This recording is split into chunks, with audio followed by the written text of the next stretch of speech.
যখন রামচন্দ্র সীতা দেবীকে নিয়ে বনবাসে ছিলেন, এবার এমন সময় একদিন নদীতে পার হবেন, সীতা দেবীকে নিয়ে দাঁড়িয়েছেন রামচন্দ্র, আর দেখে কিনা নাবিক নৌকা নিয়ে দাঁড়িয়ে আছে। এবার নাবিককে ডেকে রামচন্দ্র বললেন, ওগো নাবিক, আমাকে আর সীতাকে তুমি কৃপা করেই নদীতে পার করে দাও নৌকায়। তখন নাবিক বলছে, হে প্রভু রাম, আমি আপনাকে পার করে দিতে পারি, কিন্তু আমার একটা শর্ত আছে। হ্যাঁ, তুমি ঘাটের নাবিক, পার করে দেবে, অর্থ নেবে, কড়ি নেবে, আবার মাঝখানে কিসের শর্ত? বলে না, শর্ত আছে। কি শর্ত? না প্রভু, আমি শুনেছি আপনার ওই চরণ দুটি একটা পাথরের উপর পড়েছিল, ওই পাথরটা নাকি নারী মূর্তি ধারণ করেছিল। অহল্যা পাথর হয়েছিল না ঋষি গৌতমের অভিশাপে। তারপরে যখন রামচন্দ্র চরণ দিলেন অহল্যার ওই পাথরে, তখন আবার অহল্যা নিজের রূপ ধারণ করলেন। তা আপনার ওই চরণ দুটি একটা পাথরের উপর পড়েছিল, ওই পাথরটা নাকি নারী মূর্তি ধারণ করেছিল।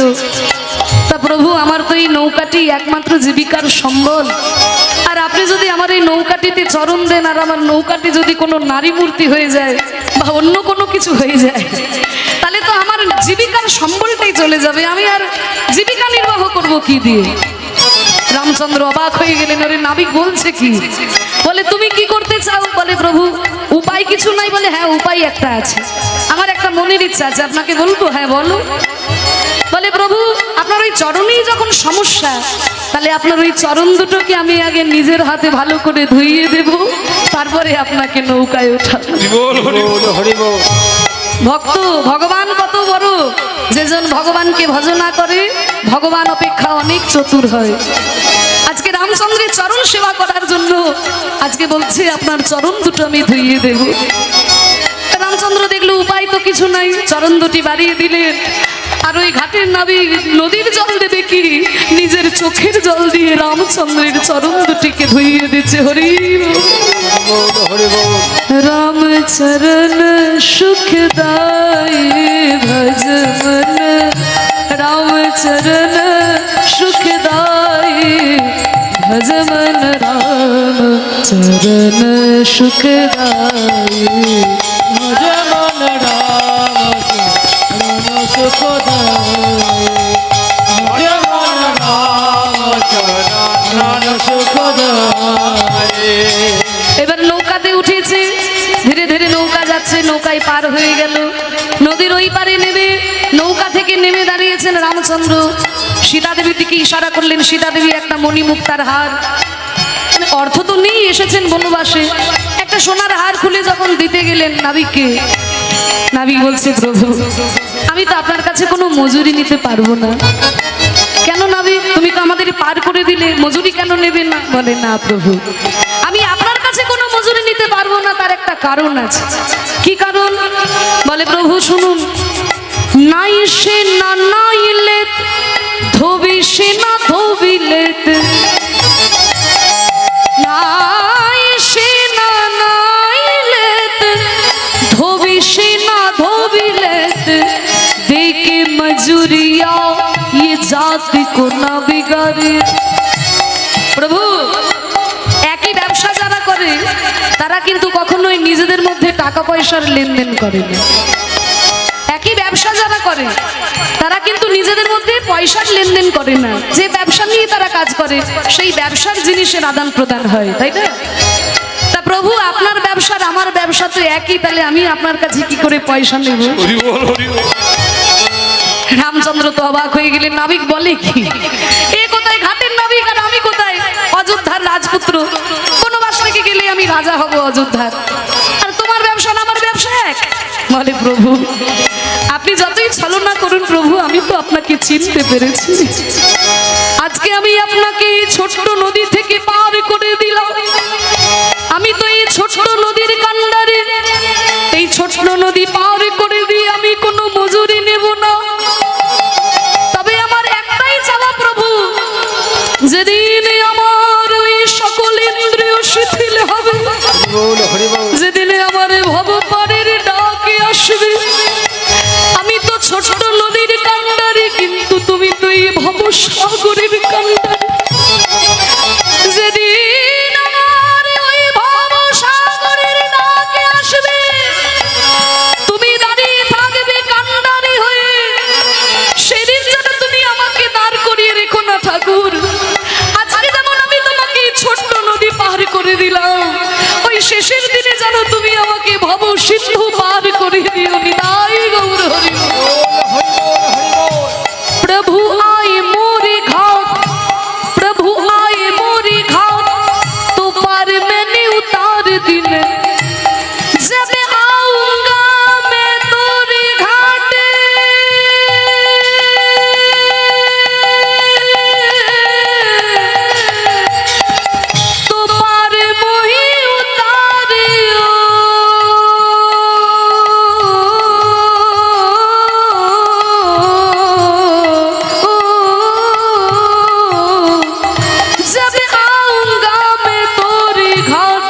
পার মোহি উতারিও।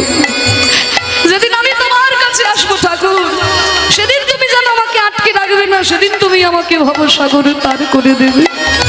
जब आऊंगा मैं तोरे घाट तो पार मोहि उतारियो, राम चरण सुखदाई। विदाई गौर हरि भज मन राम चरण सुखदाई,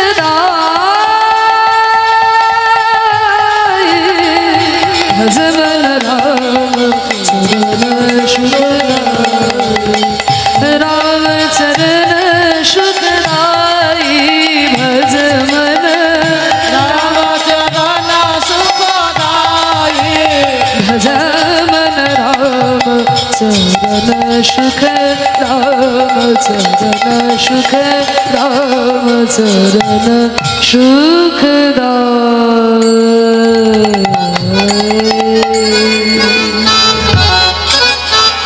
निताई गौर प्रेमानंदे हरि बोल।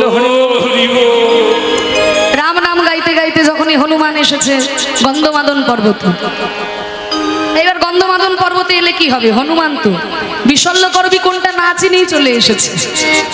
বিশল্য করবি কেমন দেখতে হয়, কেমন জিনিস, ওটা না চিনেই তো এসেছে। কি করবে, গোটা পর্বত লম্পজম্প করে বেড়ালো, কোথাও পেল না। এবার দেখছে এদিকে সূর্যোদয় তো সময় হয়ে যাচ্ছে, সূর্য উঠে গেলে আমার লক্ষণ কাকাকে বাঁচানো যাবে না, কোনটা বিশল্য করবি খুঁজেই তো পাচ্ছি না। এই বলে তখন করেছে কি, গোটা গন্ধমাদন পর্বতটাকে হাতের মধ্যে তুলেছে, গোটা পর্বতটাকে হাতের মধ্যে তুলে নিয়ে রাম নাম গাইতে গাইতে যাইছে। জয় রাম শ্রীরাম জয় জয় রাম, জয় রাম শ্রীরাম জয় জয় রাম, जय राम श्री राम जय जय राम, जय राम श्री राम जय जय राम, जय राम श्रीराम जय जय राम, जय राम श्रीराम जय जय राम, श्री राम जय जय राम, जय राम श्री राम जय जय राम, जय राम श्री राम जय जय राम, जय राम श्री राम जय जय राम, रघुपति राघव राजा राम, उदित पावन सीताराम, रघुपति राघव राजा राम, पतित पावन सीताराम, जय राम श्रीराम जय जय राम, जय राम श्री राम जय जय राम, जय राम श्री राम जय जय राम, जय राम श्री राम जय जय राम। যেই না রাম নাম গাইতে গাইতে যাচ্ছে, দেখে কি সূর্যোদয়ের তো সময় হয়ে গেছে, সূর্য উঠে গেলে তো লক্ষণ কাকাকে বাঁচানো যাবে না। হাতে পর্বত নিয়ে গেছে সূর্য দেবতার কাছে, সূর্যের কাছে কি বলছে, তোমার নাম কি? সূর্যদেব দেখলো বাবা এত বড় হয়েছে, হাতের মধ্যে আবার একটা পর্বত নিয়ে আছে। আমার নাম ভানু। কি তোমার নাম ভানু? আর এই দেখো আমার নাম হনু। তা তুমি ভানু আর আমি হনু, আমাদের দুজনের মধ্যে তো বেশ নামের মিল আছে। এসো এসো আমরা দুজনে মিলে একটু কোলাকুলি করি। এই বলে যেই না সূর্যদেবকে নিয়ে জোর করে কোলাকুলি করতে গেছে, সূর্যদেবকে একেবারে বগল দাবার মধ্যে ভরে নিয়েছে। মানে এত বড় হয়েছে, হাতের মধ্যে পর্বত আছে, বুঝতে পারছেন তো, বগলের মধ্যে ভরে নিয়েছে সূর্যদেবকে, আর এক হাতে গন্ধমাদন পর্বত নিয়ে জয় রাম শ্রীরাম জয় জয় রাম, राम श्री राम जय जय राम, जय राम श्री राम जय जय राम, जय राम श्री राम जय जय राम, रघुपति राघव राजा राम, पतित पावन सीताराम, रघुपति राघव राजा राम, पतित पावन सीताराम, जय राम श्री राम जय जय राम, जय राम श्री राम जय जय राम, जय राम श्री राम जय जय राम, जय राम श्री राम जय जय राम। যেই না গন্ধমাদন পর্বত করেছো কি হনুমান, বিশল্য করবি এনে আনতে বললাম, তুমি পর্বতটা নিয়ে চলে এসেছো। বলে প্রভু বিশল্য করবি খুঁজেই পাইনি তো কি করব। পর্বত ঠাইনে যখন নামালো, ওইখান থেকে বিশল্য করবি নিয়ে লক্ষণকে দেওয়া হলো। লক্ষণ যখনই প্রাণ ফিরে পেয়েছে, কি ব্যাপার এত দেরি হয়ে গেল, লক্ষণও প্রাণ ফিরে পেল, সূর্য এখনো উঠছে না কেন? সূর্য উঠবে কি করে? হনুমান তো বগলের মধ্যে ভরে রেখেছে। রামচন্দ্র বললেন, কি ব্যাপার হনুমান, তোমার এই বগলের মধ্যে কি আর যেমন একটা চকচক করছে? তখন হনুমান বলছে, প্রভু কি করব, সূর্য উঠে যাচ্ছিল তাই আমি এমন বগল ডাবার মধ্যে ভরে রেখেছি। আবার যখন হনুমান ছেড়ে দিল, আকাশে গিয়ে উদিত হলো। তা ওরে ভানু, একদিন তো ভুল করে তাড়াতাড়ি উঠে পড়েছিলি, কেমন হনুমানের কাছে শাস্তি পেতে হয়েছিল, আজকে আবার তাড়াতাড়ি উঠে পড়েছিস। আমার রাধা গোবিন্দ সুখের নিদ্রায় শয়ন করে আছে, আর তুই, তোর প্রাণে একটু করুণা নাই? অকরুণ পুন বালক অরুণ উদিত মুদিত কুমুদ বদন। অকরুণ পুন বালক অরুণ উদিত মুদিত কুমুদ বদন। ওই যে বললাম, সূর্যের আলোয় যেমন পদ্ম ফুল ফোটে, সূর্যের আলো কিন্তু শালুক ফুল সহ্য করতে পারে না। চাঁদের আলো পড়লে পরে শালুক ফুল ফুটে যায়। কুমুদ, কুমুদ মানে হচ্ছে শালুক ফুল। তাহলে এবার যখনই উদয় হয়েছে সূর্য, অমনি উদিত মুদিত কুমুদ বদন, শালুক ফুল বন্ধ হয়ে যাচ্ছে। চমকি চম্বি চঞ্চুরে পদ মিনিক সজন সাজে। চমকে চুম্বি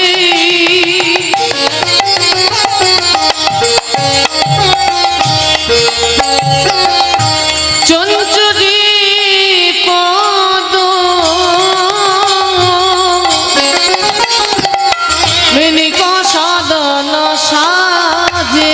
আহা কি জানি সজনী রজনী থোর ঘু ঘু ঘনা ঘাসত ঘোর। কি জানি সজনে রজনী থোর ঘুঘু ঘনা ঘোষত ঘোর। গত যামিনী জিত দামিনী কামিনী কুল লাজে। কত জামিনী জিত দামিনী কামিনী কুলো লাজে। দেখ দেখ, কুঞ্জ মন্দিরের মধ্যে সখীগণ দূর থেকে বলছে, কি দেখলাম জানিস? কি দেখলি? কি দেখলাম? গলিত ললিত বসন সাজে মণি জুত বেনি ফণি বিরাজে। গলিত গলিত বসন সাজে মণি জুত বেনি ফণি বিরাজে। উচ্চ গোরক রুচ চোরক কুচ জোরক মাঝে। উচ্চ কৌরক লুচ চৌরক কুচ জোড়ক মাঝে। গলিত ললিত বসন সাজে মণিজুত বেনি ফণি বিরাজে। উচ্চ কোরক রুচ চোরক কুচ জোরক মাঝে। কুঞ্জ ভঙ্গের পদ একটু কঠিন পদ, ভেঙে বলে না বলে দিলে বোঝা যায় না। বলছে কি, কুঞ্জ মন্দিরের মধ্যে দেখে এলাম একটা মণিওয়ালা সাপ ময়ূরের ভয়ে ভীত হয়ে পদ্ম ফুলের মধ্যে প্রবেশ করতে যাচ্ছে। আরেক সখী বলছে, হ্যাঁ রে, কুঞ্জের মধ্যে ময়ূর এলো থেকে, সাপ এলো থেকে, পদ্ম ফুলি বা এলো থেকে। দেখুন মায়েরা, রাধারানীর ওই যে বললো গলিত ললিত বসন সাজে, বেশভূষা এলোমেলো হয়ে গেছে, বসন এলোমেলো হয়েছে। যখন এই রাধারানীর চুলের বিনুনিটি দেখে মনে হচ্ছে যেন একটা সাপ। কেমন সাপ? মণিওয়ালা সাপ। কেন না, ওই বিনু, আমরা যেমন বিনুনির শেষে গাডার লাগাই, ফুল লাগাই, রাধারানী ছিলেন রাজার মেয়ে, তার ওই বিনুনির শেষে মণি মুক্তা জড়ানো, দেখে মনে হচ্ছে যেন একটা মণিওয়ালা সাপ। এবার ওই বেনিটা এমন ভাবে বক্ষের ওপর পড়ে আছে, দেখে মনে হচ্ছে যেন সাপটা ময়ূরকে দেখে ভয় পেয়েছে। তাহলে ময়ূর কোত্থেকে এলো? না, গোবিন্দের মাথায় রয়েছে ময়ূর পুচ্ছের চূড়া। তাহলে যেহেতু সাপের খাদক হচ্ছে ময়ূর, তাই সাপ ময়ূরকে দেখে ভয় পেয়ে পদ্ম ফুলের মধ্যে প্রবেশ করতে যাচ্ছে। তাহলে পদ্ম ফুল এলো কোত্থেকে? না, ওই রাধারানীর স্তন দুটো দেখে মনে হচ্ছে যেন পদ্ম ফুল।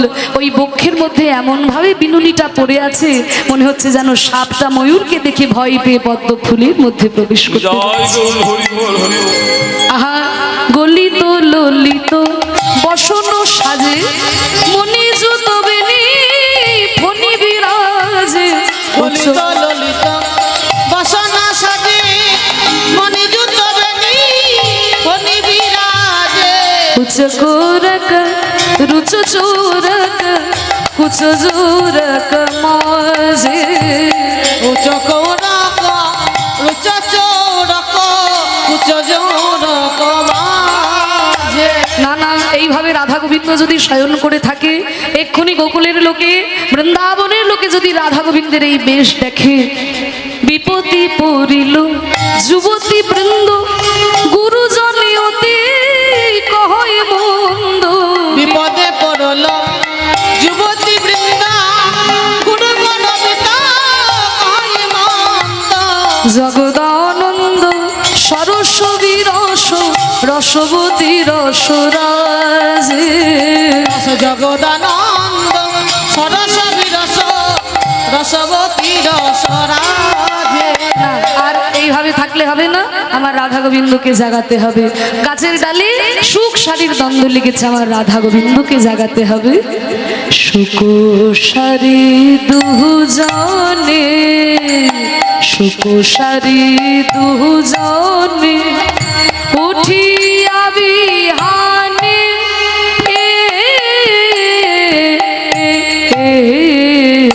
সুখ শাড়ি দুজনে উঠিয়া বিহানে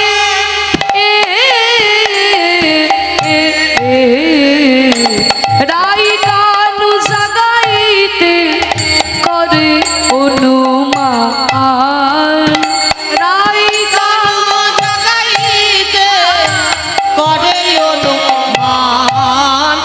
সুখে বলে শাড়ি তুমি জাগাও, সুখ বলে শাড়ি তুমি জাগাও, শাড়ি বলে না না না তুমি জাগাও, শাড়ি বলে না না তুমি জাগাও, ওই শাড়ি বলে না না না তুমি জাগাও। শাড়ি বলে না না না তুমি জাগাও। আমি নারী জাতি কোমল হিয়া জাগাইতে নারব, সুখে তুমি জাগাও, নারী জাতি কোমল হইয়া জাগাইতে নারব সুখে তুমি তুমি জাগাও। সুখ শাড়ি দুজনে উঠিয়া বিহানে, সুখ শাড়ি দুজনে উঠিয়া বিহানে রাই কানু জাগাইতে করে অনুমানে, রাই কানু জাগাইতে করে অনুমানে। শাড়ির বচনে সুখে করে চারুধনি, শাড়ির বচনে সুখ করে চারুধরি। তখন চমকি চমকি উঠে রাধা বিনোদিনী। হরিব চমকি চমকি উঠে রাধা বিনোদিনী। ভগবান চমকি চমকে রাই জেগে বসিল, চমকে চমকে ওই হাই তুলে রাই জেগে বসিল, হাই তুলে রাই জেগে বসিল, হাই তুলে রাই জেগে বসিল, হাই তুলে রাই জেগে বসিল। চমকি চমকি উঠে জাগিয়া বসিল। যেই না সুখ শাড়ির দ্বন্দ্ব শুনেছে, রাধারানী আমার চমকে চমকে জেগে বসেছে। আর জেগে দেখে কি, আর গগনে নিশি নাই, রজনী প্রভাত হয়েছে, ময়ূর ময়ূরী সুখ শাড়ি সবাই উঠে গেছে, গগনে সূর্য উদিত হয়েছে। তাই গোবিন্দের চরণ তলে বসে রাধারানী আজকে ভয়ে ভীত হয়ে চরণ দুটিকে জড়িয়ে ধরে গোবিন্দকে জাগানোর চেষ্টা করছে। আহা, উঠি আসে বিনোদিনী, হ্যাঁ রই শেষ রজনী। উঠে আসে বিনোদিনী, হেরে শেষে রজনী। উঠি আসে বিনোদিনী, হ্যাঁ রই শেষ রজনী। আসে বিনোদে শেষ রজনী। চমকিয়া চারি পানি চাই গো, চমকিয়া চারি পানে চায় গো। প্রভাত দেখিয়া ধনির মনেতে সংকোচ বনে, প্রভাত দেখিয়া ধনী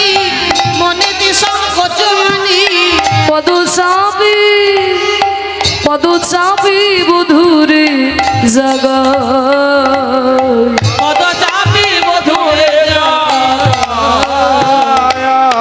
পদ চাপি চাপি চাপে চাপে রাধে জাগায় পদ চাপি চাপি আমার জাগায় পদ চাপে চাপে আজকে পদ চেপে চেপে রাধারানী গোবিন্দকে জাগাচ্ছেন আর কেঁদে কেঁদে বলেছে ও গো বধূ আমার এই গোয়ালিনীর কঠিন হাত আর তোমার ওই রাঙা কোমল দুটো চরণ এই গোয়ালিনীর কঠিন হাতে যেন তোমার ওই কোমল চরণে ব্যথা না লাগে। তাই রাধারানী দেখো নায়িকা শিরোমণি তো রাধারানী। আমাদের প্রাকৃত জগতে যদি কোনো নায়ককে নায়িকা জাগায়, যদি ঘুম থেকে সকালবেলায় না ওঠে জাগায়, কি করবে? অনেকক্ষণ ডাকছে জাগছে না, দিল জলটা হেঁচে, এবার জাগতেই হবে। কিন্তু রাধারানী হচ্ছে নায়িকার শিরোমণি, ওরকম নিজ মানসিকতা তো তার হবে না। নায়িকার শিরোমণি কেমন করে ভালোবাসতে হয় দেখো। আমার এই গোয়ালিনীর কঠিন হাত, গৃহকর্ম করে আমার এই হাত কত কঠিন, কিন্তু আমার বধূর কোমল চরণ যাতে ব্যথা না লাগে তাই আস্তে আস্তে পদ চেপে চেপে জাগাচ্ছে। পদ চাপি বধূরে জাগায় পদ চাপি বধুরে উঠাই না গরু গরু আলিশ পরিহর কহে না গরব আলিশ পরিহর ঘুমে না হইও অচেতন বধূ হে ঘুমে না হইল অচেতন বধূ হে বিষম কুকুরের লোকে হেন বেলায় যদি দেখে বিষম গোকুলের লোকে হেন বেলায় যদি দেখে আমায় কি বলিয়া বলিবে বচন কি বলিয়া বলিবে আমাকে কি বলবে যদি এই গোকুলের লোকে আমাদের হেন বেশ দেখে? বধূ তুমি তো জানো কোন ঘরে আমি বাস করি। আমার বাপ শ্বশুর কুল দুই উচ্চ সমতুল, বাপ শ্বশুর কুল দুই উচ্চ সমতুল তাহে হাম কুলের কামিনী বধূ হে তারে হাম কুলের কামিনী বধূ হে আমার হেন মনে হয় ভয় আছে কুলে কালি রয় হেন মনে হয় ভয় কাছে কুলে কালি রয় লোকে পাছে আমায় লোকে পাছে বলে কলঙ্কিনী। লোকে পাছে বলে কলঙ্কিনী বধূ এই গোকুলের লোকে সবাই আমাকে কলঙ্কিনী বলে জানো বধূ, কিন্তু তাতে আমার কোনো দুঃখ নেই। কেন? হতে তো পারি না, তো পারি না আমি হতে তো পারি না। হতে তো পারি না ওই কলঙ্কিনী বলে আমায় হতে তো পারি না। কলঙ্কিনী বলে আমায় হতে তো পারি না আর যদি আমি কলঙ্কিনী হতাম বধূ, ওই কৃষ্ণ কলঙ্কের হার গলায় পরে বুক দুলাই যেতা, দোলায়ে যেতা দোলায়ে যেতা দোলায়ে যেতা ওই শ্যামে মনিহার গলে পরে বুক দুলাই যেতা। মনিহার গলায় পরে বুক দোলায়ে দোলায়ে যেতা হেন মনে হয় ভয় পাছে কুলে কালি রয়, মনে হয় ভয় পাছে কুলে কালি রয় লোকে পাছে বলে কলঙ্কিনী। লোকে পাছে বলে কলঙ্কিনী বধূ আর তুমি ঘুমিয়ে থেকো না বধূ। বধূ আর বলিব কি হে না পারিয়া বিদায় নি, আমি আর বলিব কি না পারিয়া বিদায় সকলি গোচরে রঙা পায় বধূ হে বলি গজর রাঙা পায় বধূ হে এ যদু নন্দন বলে দুহু ভাসি প্রেম জলে, যদু নন্দন বলে দুহু ভাসে প্রেম জলে লোরে দুহু দেখিতে না পায়।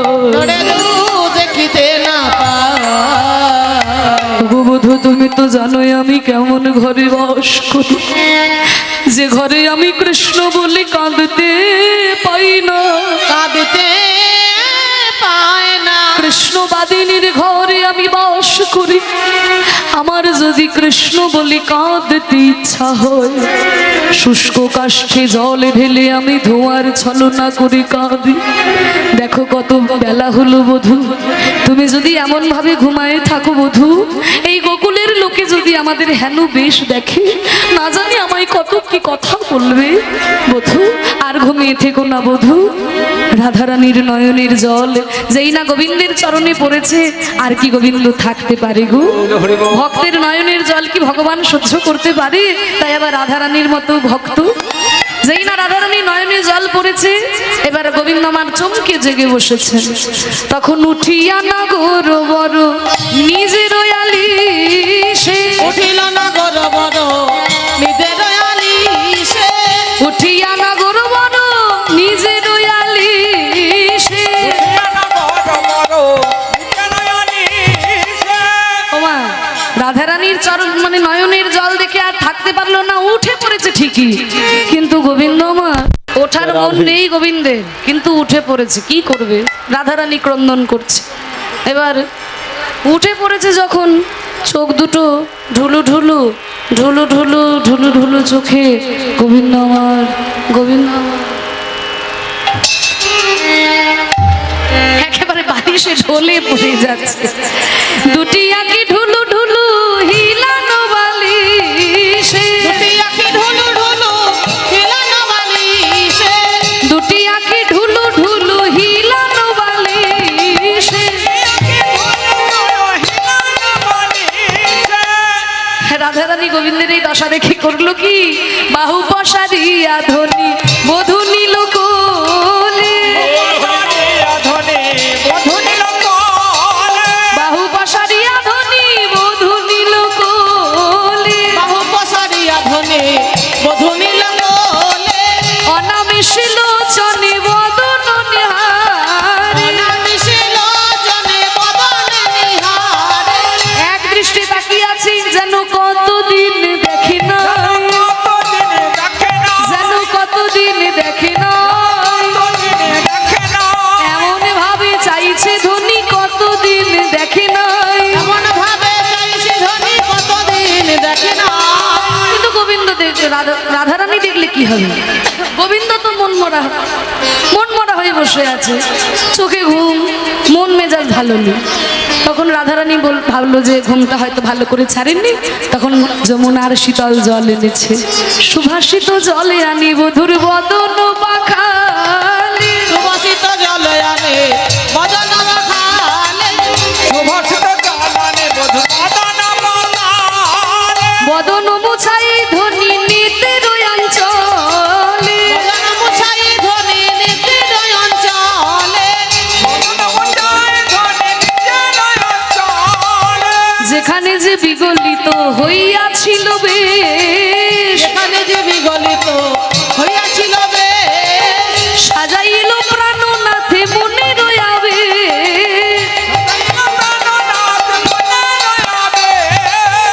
বসনগুলো এলোমেলো হয়ে গেছিল, ঠিক করে দিয়েছে, সুন্দর করে সাজিয়ে দিয়েছে, জল দিয়ে মুখটা ধুইয়ে দিয়ে নিজের বসন দিয়ে মুখটা মুছিয়ে দিয়েছে, এত যত্ন করছে রাধারানী, কিন্তু গোবিন্দের মন ভালো হচ্ছিল, মন মরা হয়ে বসেছে। কি জানো নেই, কি জানো নেই। ললিতা খুব চতুর, বুঝতে পেরেছে কেন গোবিন্দের এমন হয়েছে। ললিতা এসে বলছে, কি করলো জানো? হাসি হাসি এক সখী বাঁশি করে দিল, হাসি হাসি এক সখী শ্যামের বাঁশি করে দিল, হাসি হাসি এক সখী বাঁশি করে দিল। বাঁশি পেয়ে শ্যাম নাগর হরষিত বেল। এইবার যেই না বাঁশিটা দিয়েছে অমনি মুখে হাসি এসেছে। ও বধূ নাও হে তোমার বাঁশি নাও, নাও হে তোমার বাঁশি নাও।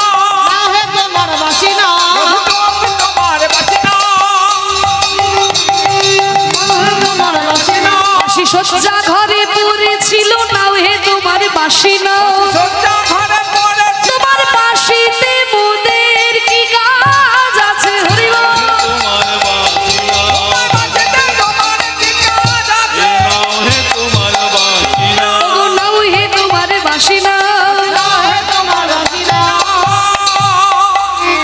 হর্ষিত দিয়েছেন।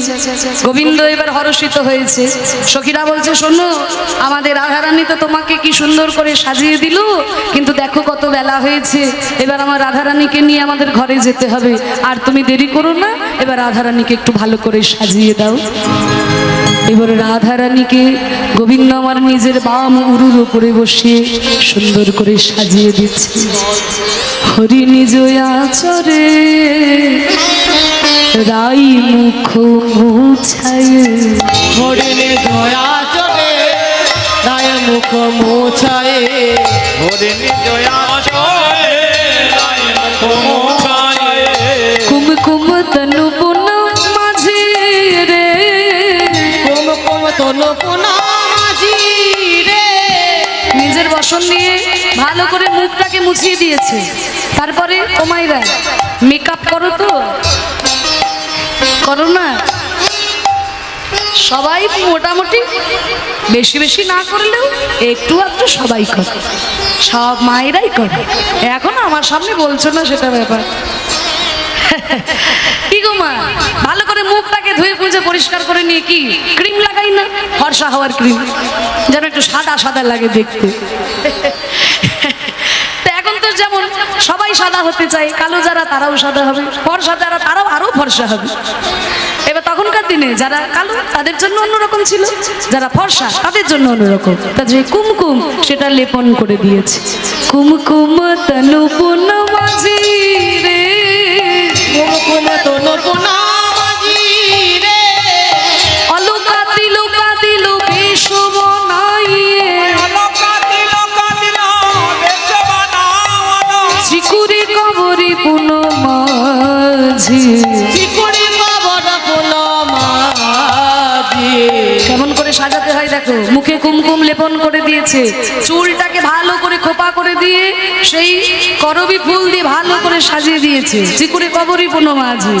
আর অলকা তিলকা দিল, তিলক এঁকে দিয়েছে, অলকা দিয়েছে, আবার সিন্দুর দেওয়াল শিথিরে, সিন্ধুর দেওয়াল শিথিরে, সিন্দুরা দেওয়ালা সিকি রে, কত যত্ন করি উড়ু পর লেখয়ে, কত যতন করি উড়ুবার লেখই, মানে কলকা নানান রকম সুন্দর করে করি না, তা সেগুলো ওই ভুরুর উপরে এঁকে দিয়েছে। আহা কত যত্ন করি উড়ু পর লেখয়ে, ও যতন করে উড়ুবার লেখই, মৃগমদ চিত্ত কপাতি, কপালের মাঝখানটায় মৃগমদ দিয়ে বিন্দু দিয়ে দিয়েছে, মৃগমদ চিত্ত কপাতি। নিগমন চিত্ত কপালে, তারপরে নয়ন কয়ঞ্জন করল সুরঞ্জন, নয়ন করঞ্জন কমল সুরঞ্জন, দেখছেন একদম সুন্দর করে উপর থেকে নিচে আসছে। প্রথমে চুলটা ভালো করে বেঁধে দিয়েছে, কেশরাশি করবি দিয়ে দিয়েছে, তারপরে অলকা তিলকা, অলকা মানে তোমাইরা অলকা মানে কি জানো? অলকা মানে কি গো? হ্যাঁ, নকশা না, ওইটা বললো তো উড়ু পর লেখই, তিলক তো বলছে, অলকা তিলকা, অলকা মানে কি? হ্যাঁ, বাঙালিরা এখন বাংলার থেকে ইংরাজি ভালো বোঝে, বললাম না ইংরাজির মানে ভালো বোঝে, এখন ইংরাজিটা বলে দিলে সবাই বুঝে যাবে। ও মাইরা লক্স লক্স লক্স রাখেন না, চুলের লক্স কত রকম, ওই যে চুলগুলো বেঁধে দেওয়ার পরে যে ছোট্ট ছোট্ট কেশরাশি কোকড়ানো কোকড়ানো চুল, তা সেই চুলগুলো দিয়ে ভালো করে কোকড়ে দিয়েছেন গোবিন্দ আমার। তা সেগুলো যখন ছোট্ট ছোট্ট কেশরাশিগুলো কোকড়ানো, সেগুলোকে বলা হচ্ছে অলকা। হাওয়াতে দুলছে, মৃদুমন্দ হাওয়াতে দুলছে, তাহলে সেই অলকাগুলো সুন্দর করে তৈরি করে দিয়েছে, তাতে সুন্দর দেখতে লাগে রাধারানীকে, কত সুন্দর সাজাচ্ছে দেখুন। অলকা তিলকা দিল বেশ বানাই, আর উরু পর লেখই সিন্দুর দেওয়াল শীতে সিঁদুর পরিয়ে দিয়েছে, সুন্দর করে কপালের চারপাশে নকশা করে দিয়েছে, মাঝখানে মৃগমদ বিন্দু দিয়েছে, তারপরে চোখে নয়ন কয়ঞ্জন করল সুরঞ্জন, নয়ন কঞ্জন সুরঞ্জন শিবু কহি মৃগ মদ বিন্দু রে, শিবু কহে মৃগ মহাবিন্দু রে, শিবু কহি মৃগ মদ বিন্দু। রাধারানীর ঠোঁটের নিচে খুব সুন্দর একটা তিল তৈরি করে দিয়েছে, কৃত্রিম তিল তৈরি করে দিয়েছে। দেখবেন যে মায়েরা খুব সুন্দরী, তাদের যদি ঠোঁটের নিচে একটা তিল থাকে আরো সুন্দর দেখতে লাগে। এবার রাধারানী তার ঠোঁটের নিচে একটা কালো কৃত্রিম তিল তৈরি করে দিয়েছে। আর ওই তিলকে যখনই তৈরি করে দিয়েছে, ললিতা বিশাখা এসে বলছে, দেখ দেখ যেন ভ্রমর উড়ে বসিল, ভ্রমরে বসি যেন ভ্রমর উড়ে বসিল, ভ্রমরুড়ে বসিল, রাই চিবুকের নিম্ন তলে ভ্রমর উড়ে বসিল। শিবুকের নিম্ন তলে ভ্রমরুড়ে বসিল, যেমন তেমন ভ্রমর নয়, যেন ওই ভ্রমরাই বসিল, ওই ভ্রমরায় বসি যেন শ্যাম ভ্রমরাই বসিল। ভ্রমরায় বসিল রাই চিবুকের নিম্ন তলে শ্যাম ভ্রমরাই বসিল। শিবুকের নিম্ন তলে শ্যাম ভ্রমরায় বসিল, তারপরে নয়ন কই অঞ্জন করল সুরঞ্জন, চিবু কহি মৃগ মদবিন্দু। সব হয়ে যাবার পরে চরণ কমল তলে যাব কোলে খই, চরণ কমল তলে যাব কইলে খই, চরণ কমল তলে যাব কোলে খই। চরণ কমল তলে যাব কোলে খই, কি কহব দাস গোবিন্দ, কহব দাস গোবিন্দ, রাধারানীর চরণের ধারে ধারে গোবিন্দ আমার ওই যাবকের চিহ্ন দিয়ে কঠিন কৃষ্ণ কৃষ্ণ নামটি লিখে দিচ্ছে। আর বলছে, ওগো রাধে শুধিতে তোমার ধার মনে করি বারবার, আমায় পুনরায় হবে জন্ম নিতে, এই জন্মে তো তোমার ধার শোধ করতে পারলাম না রাধে, তাই তোমার চরণের ধারে ধারে এই যাবকের চিহ্ন দিয়ে আমার নামটি লিখে দিলাম। ওগো রাধে গো, আমি তোমার ধারে ধারে রইলাম, ধারে ধারে রইলাম, ধারে ধারে রইলাম। ধারে রইলাম এই জন্মের নিষাদ হলো না রাধে, ধারে ধারে রইলাম জন্মে শোক হলো না রাধে, ধারে ধারে রইলাম, তোমার চরণের ধারে ধারে আমি নাম রূপে রইলাম।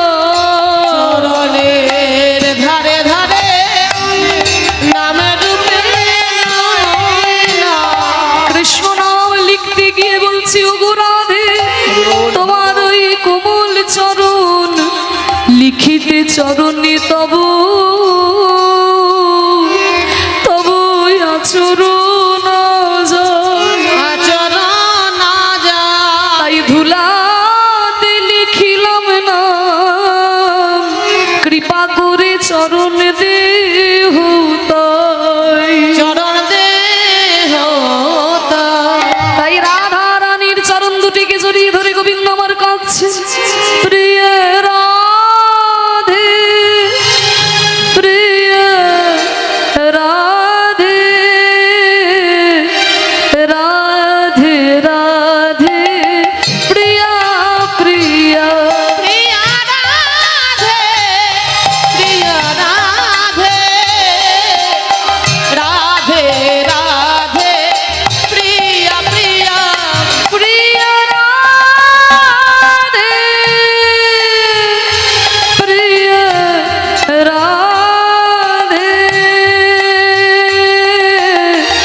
রাধে রাধে প্রিয়া প্রিয়া। প্রিয়া রাধে, প্রিয়া রাধে, রাধে রাধে, প্রিয়া প্রিয়া। চরণ দুটিকে জড়িয়ে ধরে ক্রন্দন করছেন। যখন সখীরা রাধারানীকে নিয়ে চলে যাচ্ছেন, আর গোবিন্দের ক্রন্দন শুনে কোন কোন চরণ চিহ্ন সোয়াদরে চুম্বন করছে, কোন কোন চরণ চিহ্নের ধুলো নিয়ে অঙ্গে মাখছে। রাধারানী ছুটে ছুটে চলে আসছেন। রাধারানী বলছে, বধূ তুমি কেঁদো না বধূ, তুমি আমার চরণ ধরে কেঁদো না বধূ। এই তুমি আর আমি, আমরা দুইজনে মিলেমিশে গৌর হয়ে যখন অবতীর্ণ হব, সেই কলিযুগে বাইরে তুমি থাকবে আর আমি তোমার অন্তরে থাকবো। সদা সর্বদা তুমি আমাকে হৃদয়ে অনুভব করবে।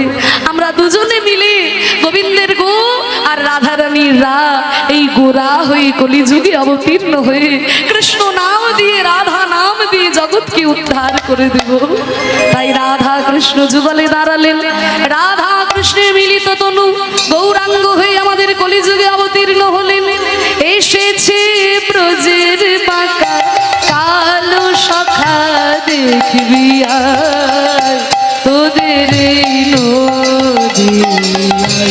এসেছে ব্রজের বাঁকা কালো সখা, দেখবি আয় তোদের নদী। রং ফিরেছে, রং ফিরেছে, ঢং ফিরেছে, ঢং ফিরেছে, কালো এখন চেনা দায়। ঢং ফিরেছে, ঢং ফিরেছে, কালো বদন চেনা এসেছে ব্রজের বাঁকা কালো সখা, দেখবি আয় তোদের নদী। নাই নাই নাই আর তার কালো বরণ নাই। নাই নাই নাই তার কালো বরণ নাই। রায় অঙ্গের সঙ্গ পেয়ে গৌর হলো তাই।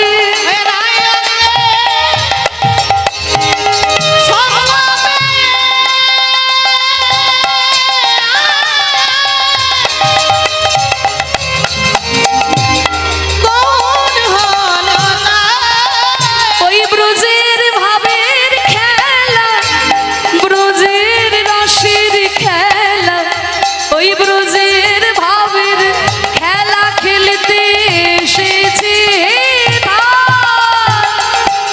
এসেছে ব্রজের বাঁকা কালো সখা, দেখবি আয় তোদের নদী আয়। যে ব্রজের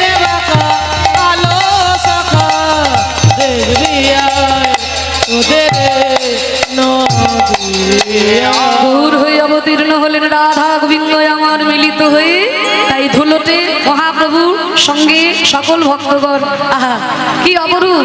মহাপ্রভু আমার এলেন গৌর হয়ে, আর সঙ্গে সঙ্গে আজকে ধুলোতে বেরোবেন বলে আজকে সঙ্গে সঙ্গে বৃষ্টি শুরু হয়ে গেছে। নিতাই গৌর, হরি বল হরি বল। বল হরি বল। এক অপরূপ, যেন মহাপ্রভু স্বয়ং রাধা গোবিন্দের মিলিত হয়ে নেমে এসেছেন গৌর হয়ে। এবার ভক্তগণ ধুলোতে যাবেন। আপনারা সকলেই ভালো থাকুন, আনন্দে থাকুন, কৃষ্ণ নামে মেতে থাকুন, হরি নামে মেতে থাকুন, সকলেই সুস্থ থাকুন। নিতাই গৌর, হরি বল।